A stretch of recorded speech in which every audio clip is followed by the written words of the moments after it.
Hey everybody, it's Joe the Maniac. It's time for the Maniac2React. I'm really not going to do anything special as far as this video, editing, and whatnot, so I'm just going to get straight to the point. CatDog, the Great Parent Mystery. This is something that I just found kind of randomly on Kiss Cartoon, because I was watching a bunch of other TV shows, and I thought, why not try this? It just apparently popped up, and I was kind of curious. I actually didn't remember by name that there was a CatDog movie, probably a made-for-TV movie the way it looks now that I've watched it. About like hour 20 minutes, so it's not too long. But basically, it's what you think it is. It's CatDog out on a journey to find their parents and to find out who they are. And it doesn't quite go as you think it would. It's kind of one of those movies, I don't remember if I've talked about it before on the channel, but there is a series of types of movies, or at least formulas for writing movies, where I like to call it the all-around-the-world movie. And that's the kind of thing where there's a whole bunch of different adventures that happen in the same movie. They don't always have to take place or have to do with the main conflict, but they just happen. They're just somehow on the journey to where they need to be, whether or not they know where they're going in the first place. But it's something that corporate sounds like, oh, let's explore all these different areas, be it from a franchise or completely made up, and maybe it'll add some action, adventure, and excitement to people who are watching this. I don't remember a lot of CatDog itself. I mean, like, I remember bits of it, and I actually do remember bits of this, looking back on it, and I was like, oh yeah, I do remember something like that, or that song, or whatever. But as far as I can think of, there are a lot of these scenes that seem pretty original when it comes to the TV show. Because I don't remember there being specific areas outside of Nuremberg, which is the main CatDog town in the show, that are talked about the way that they are in the movie. So I guess you can say this is a real departure from anybody who's ever watched CatDog. It's like, if you know the characters, if you pretty much have something to go into the movie with, but even if you don't know it, you kind of pick up on it anyways. A lot of the main characters, CatDog, the Greasers, they're in there, but Ranted Rabbit, you do see him in the beginning, but it's not really important, and whether or not you know him because he's not there for that long. A lot of the characters in Nuremberg, you really don't have to remember them, because, again, they're only in the beginning for, like, one musical number, and pretty much wiped out for the rest of the film. Of course, Winslow is in there, and you do see him from time to time, just like in the TV show, where he'll just pop up here and there, and that's something that I guess if you're a fan of the TV show, it's like, okay, it's nice that they added that in there, because that's a trope of the show, where even if the conflict doesn't have to do with Winslow, he'll just pop up and harass CatDog, in any way possible. So, yeah, this is pretty interesting, and I'd have to say, I forgot how varied the color palette was for, I guess, the show too, but definitely this mini-movie, or made-for-TV movie. I mean, if you look at any one scene of this, you'll get, like, an array of colors that almost never is used nowadays on TV or TV movies. Because you get, like, a lot of darker colors, a lot of greens, a lot of browns. It's all this kind of yucky stuff, but it kind of makes sense with the environment, but also, kind of hard to digest. Speaking of digestion, that actually is one of the main points of the movie. I kid you not. Somewhere between a third of the way to halfway through the movie is actually taking place in a digestive tract of a sort of Loch Ness monster. Yeah, this movie really goes all over the place. I mean, it starts off, like, oh, no, just, in a car going on a journey, and then aliens. Just aliens, and aliens apparently abducted parents, and they're now back or just returning those parents. So, they try a whole bunch of possibilities as far as, like, where the parents might be, other than the place that they think it will be. CatDog actually has a whole lot of theories. I kind of wonder if there was a board that wrote up the theories, because it goes in the hundreds, maybe thousands. Actually, yes, there was a 2001 theory. Not based on the movie, but just the theory was numbered 2001. But yeah, there are all these really out of the ordinary hypotheses, just different crazy thoughts about where CatDog's parents may have wound up if they were looking for CatDog. But yeah, so you have the alien abduction, then it goes to crashes back on Earth and into a lake where there's a Loch Ness monster kind of thing, into the digestive tract of said Loch Ness monster. Let me see, shoots out of there through, I want to say, it's so hard to remember because it's just so all over the place. And in some cases, the colors are kind of blended together. Like, again, a lot of greens and browns. Just very oddball colors and used in oddball ways. It was I want to say, early 2000s TV show. That's the kind of thing you would expect nowadays.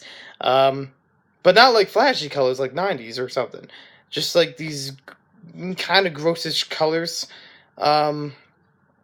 Even a lot of the minor characters, they have like, their eyes will be different colors from their entire skin. It's like not even like an even color swap or anything like that. It's just something that you kind of have to grin and bear if you wanted to watch this.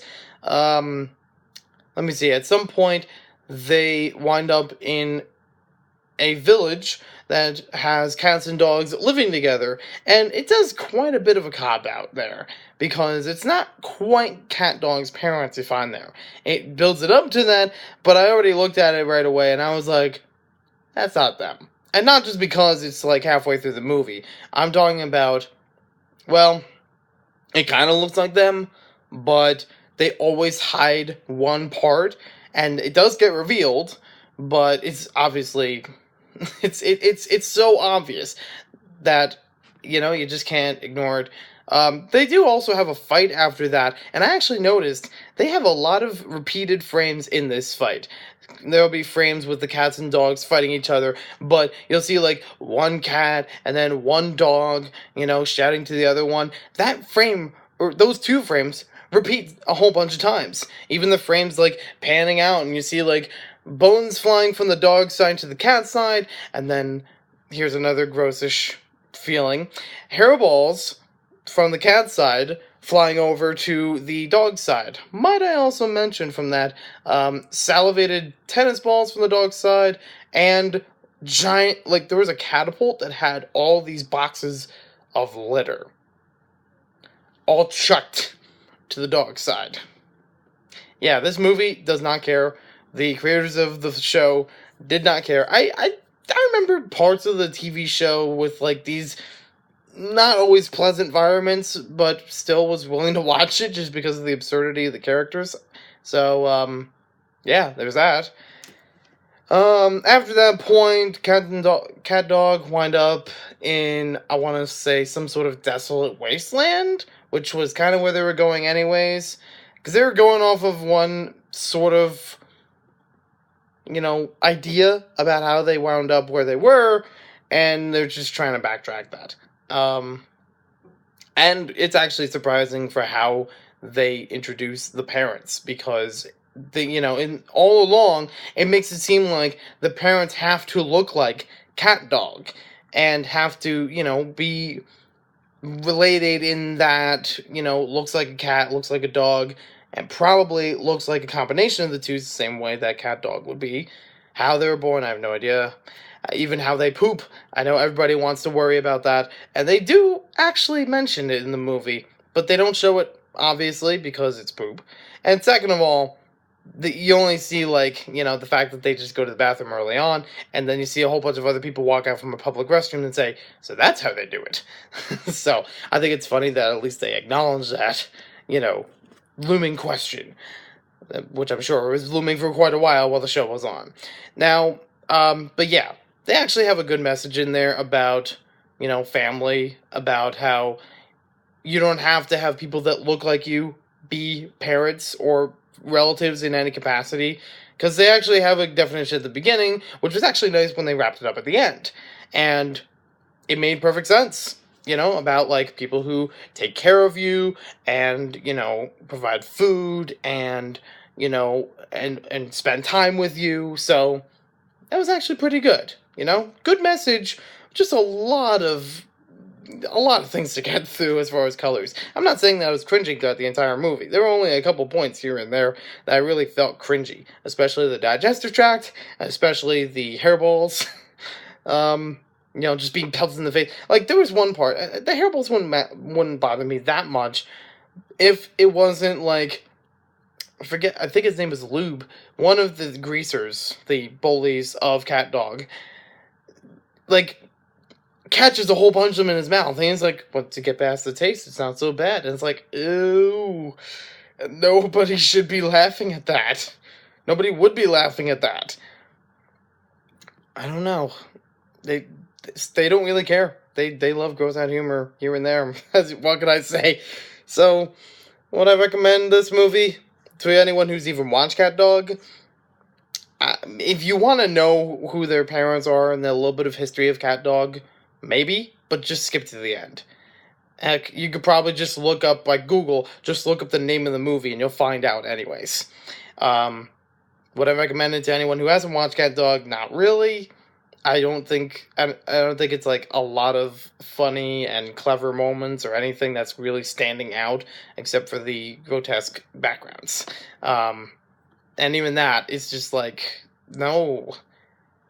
It do remind me of like Real Monsters, and they had grotesque backgrounds, and even the art style of how everything was drawn, a little bit on the grotesque side. I've grown up with Ed and Eddie, where, again, a lot of characters had different colors than would normally be seen for, people. And I know that's different because in this, they're all, like, animal people, anthropomorphic, if you may. So, it was an interesting trip down memory lane, I'll give you that. But not something I'm actually, not one of my finest memories, or cringiest, really. It's just kind of middle of the road. So, thanks for watching this video. Hope you guys enjoyed my reaction and thoughts about CatDog, the Great Parent Mystery. And we'll see you next time with more videos. And let me know if you watched this, and in the comments down below, tell me what you thought about it. I don't really know how often I'm going to make videos after this point. I'm hoping some, but there's been a lot going on, so I will do whatever I can. So, hope you guys enjoy when I do upload some videos.